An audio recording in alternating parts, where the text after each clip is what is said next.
하나님께선 아벨의 제물은 받으셨지만 가인의 제물은 받지 않으셨습니다.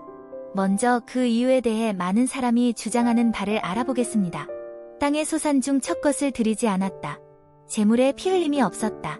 이와 같이 제물에 문제가 있었음을 주장합니다.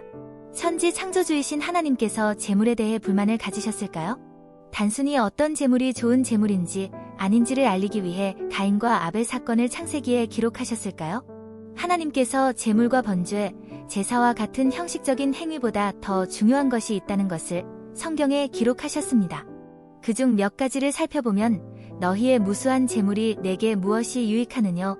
나는 순양의 번제와 살진 짐승의 기름에 배불렀고 나는 수송아지나 어린 양이나 순념소의 피를 기뻐하지 아니하노라. 호세아 6장 6절 나는 인애를 원하고 제사를 원하지 아니하며 번제보다 하나님을 아는 것을 원하노라. 이렇듯 하나님께서 정말 원하시는 게 제물과 번제, 제사가 아님을 알 수 있습니다. 단순히 제물의 문제 때문에 제사를 받지 않으신 것도 아니고 제물의 문제를 알리고자 가인과 아벨 사건을 기록하신 게 아니란 것을 알 수 있습니다. 성경을 단순히 글로 바라봐서는 안 됩니다. 그 말씀을 기록하신 의미를 생각해 보아야 합니다. 하나님께서 가인의 제물을 받지 않으신 이유는 요한 1서 3장 12절을 보면 알 수 있습니다. 가인 같이 하지 말라. 저는 악한 자에게 속하여 그 아우를 죽였으니 어찐 영고로 죽였느뇨. 자기의 행위는 악하고 그 아우의 행위는 의로움이니라.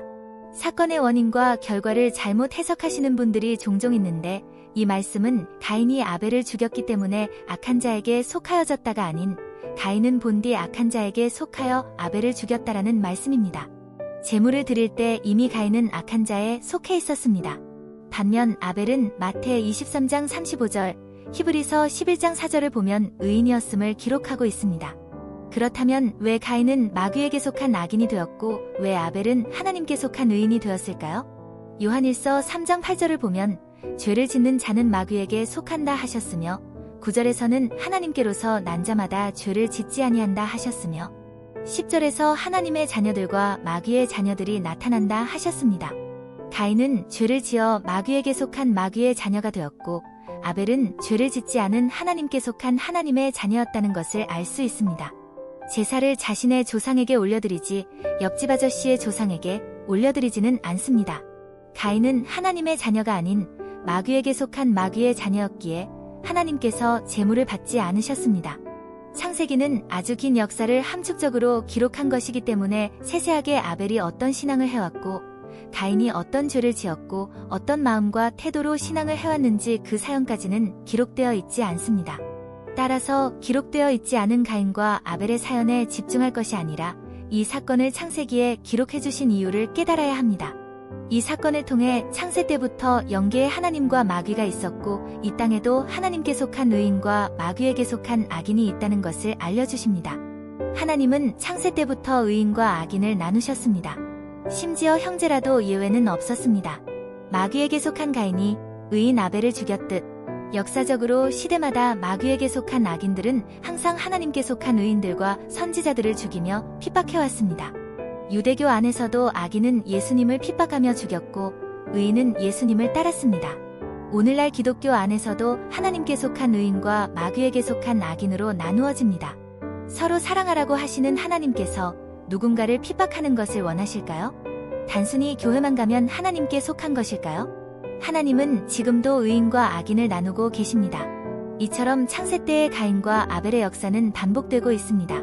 고린도전서 10장 11절에 저희에게 당한 이런 일이 거울이 되고 말세를 만난 우리의 경계로 기록하였느니라 라는 말씀처럼 오늘날을 살아가는 우리는 하나님께 속한 자와 마귀에게 속한 자를 분별할 줄 알아야 하며 스스로 또한 어디에 속하였는지 생각해 보아야 합니다. 지금까지 가인과 아벨 사건을 기록해주신 이유를 알아보았습니다. 이 영상을 보시는 여러분들이 알고 있던 사실, 믿고 있던 사실과 달랐을 거라고 예상됩니다. 본 영상은 유명한 목사들의 말이 아닌 오직 하나님의 그린 성경만을 기반으로 제작되었습니다. 사람은 자신이 믿고 있던 것이 사실이 아니라는 정보를 받게 되면 인지적 불편함을 느낍니다. 이 불편함을 줄이기 위해 새로운 정보를 부정하거나 합리화해버립니다. 마태복음 11장 7절에 예수님께서 바람에 흔들리는 갈대냐? 라고 물으셨습니다. 저를 포함한 다른 사람의 말에 이리저리 휘둘리기보단 직접 성경을 보고 확인해 보셨으면 합니다. 많은 거짓 정보가 넘쳐납니다. 거짓 선지자들을 삼가라. 양의 옷을 입고 너희에게 나아오나 속에는 노략질하는 일이라. 겉모습, 전통, 영성을 보고 판단해서도 안 되고 유명한 목사의 말이라고 그냥 믿어서도 안 됩니다. 오직 성경과 비교하여 이 사람이 성경을 말하는지 자기 생각을 말하는지 확인해 봐야 합니다. 많은 거짓 선지자들이 세상에 나왔다고 하셨는데 확인도 안 해보고 무조건 순종, 무조건 믿는 게 맞는 걸까요? 말씀은 곧 하나님이라고 하셨습니다. 직접 말씀에 다가간다면 하나님께서 기뻐하실 줄로 믿습니다. 영상 아래 설명란에 성경 구절을 정리해 두었습니다. 시청해주셔서 감사합니다.